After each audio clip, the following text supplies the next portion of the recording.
नमस्कार, मैं शिक्षा मिश्रा झारखंड के सुप्रभात मीडिया में आपका स्वागत करती हूँ।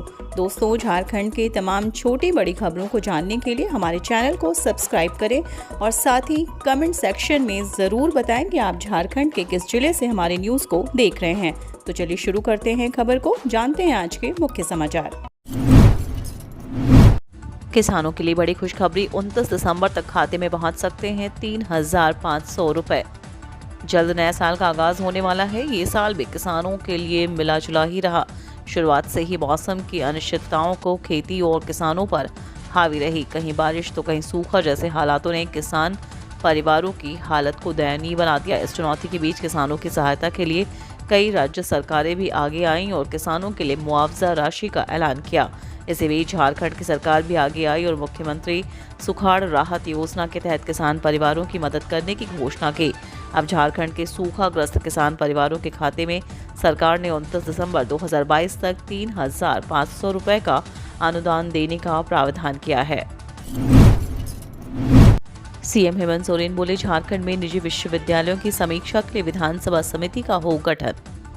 झारखंड के मुख्यमंत्री हेमंत सोरेन ने गुरुवार को विधानसभा अध्यक्ष रविंद्रनाथ महतो से राज्य में निजी विश्वविद्यालयों की स्थिति की समीक्षा के लिए विधानसभा की एक समिति गठित करने का आग्रह किया। सरकार द्वारा जैन विश्वविद्यालय विधेयक 2022 को उसमें विसंगति का हवाला देते हुए वापस लेने के बाद सोरेन ने सदन में यह टिप्पणी की। अस्पताल में घोटाले को लेकर अपनी सरकार के खिलाफ धरने पर बैठे विधायक।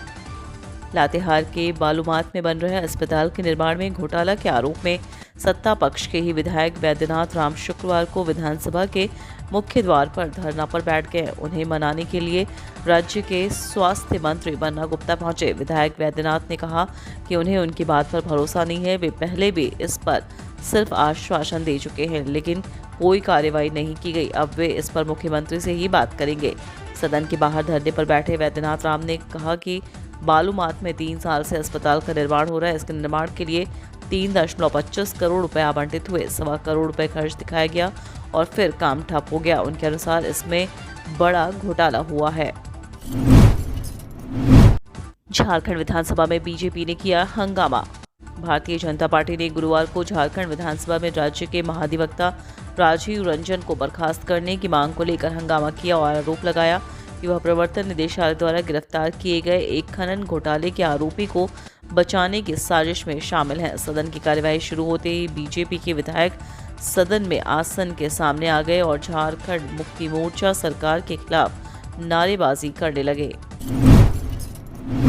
विधानसभा में उठा सहारा इंडिया में फंसे लाखों लोगों के पैसों का मुद्दा। सहारा इंडिया में झारखंड के हजारों जमाकर्ताओं के करोड़ों रुपए फंसे होने का मामला गुरुवार को सदन में उठा।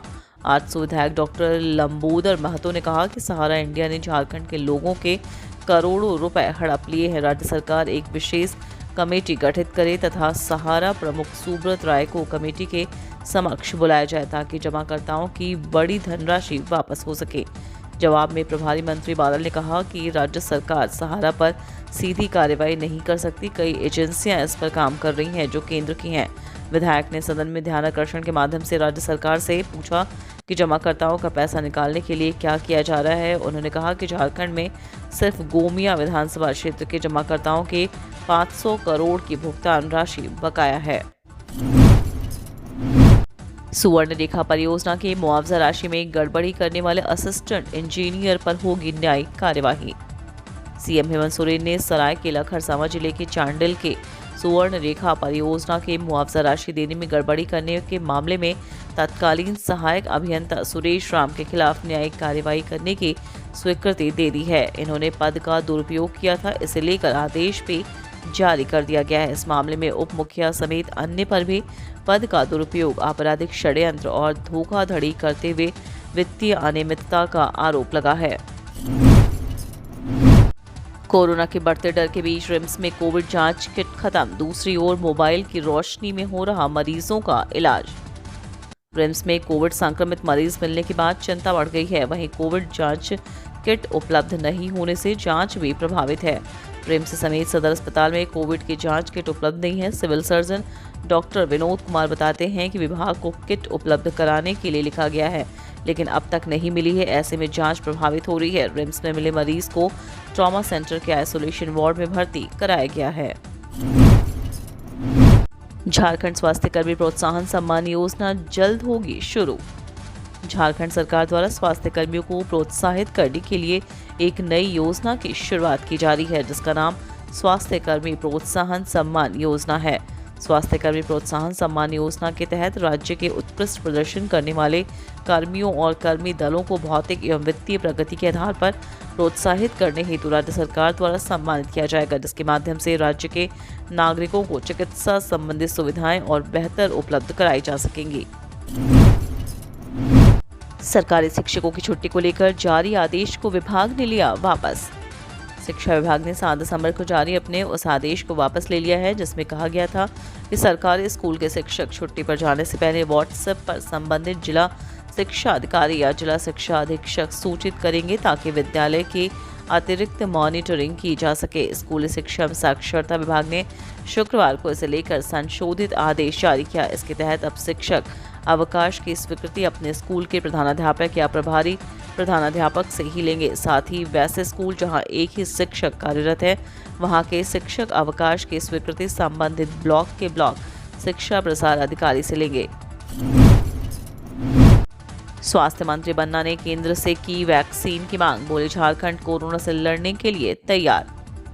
नए कोरोना वेरिएंट की गंभीरता को देखते हुए महामारी से निपटने के लिए केंद्रीय स्वास्थ्य मंत्री मांडविया ने सभी राज्यों के स्वास्थ्य मंत्रियों से चर्चा की। इसी के तहत झारखंड के स्वास्थ्य मंत्री बन्ना गुप्ता ने भी केंद्रीय स्वास्थ्य मंत्री से बात की।